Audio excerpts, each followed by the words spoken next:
Ayan ang paligid. Ayan ang dates, tinakpan kasi araw-araw umuulan. Bigla-bigla na lang umuulan. Ayan yung mga inabutan ng ulan. Tapos, natakpan na yung araw. Ano ba yan? Ang araw.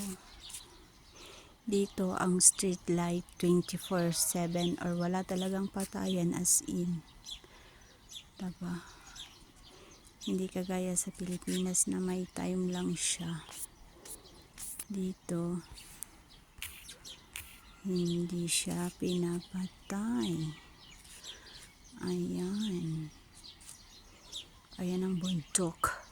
Bundok ng mga bato. Ayan.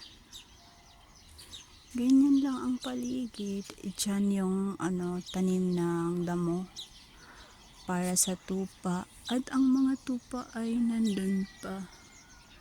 Ginagatasan pa kasi sila. Pinapakain sila, yung iba ginagatasan pa. Kaya ayan. Ayan ang mga tupa. Tapos dun sa dulo, may mga manok doon kasi hindi ako nakakapasok doon. At ayaw ko pumasok. Yan. Ganyan lang. Diba?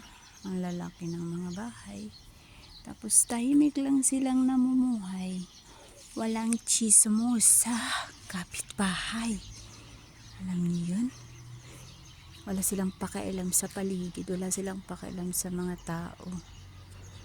Basta namumuhay sila sa mga sarili nilang buhay. Ayan. Ay, manaog na ta. Ang bahay ng kapatid ng amo kong lalaki.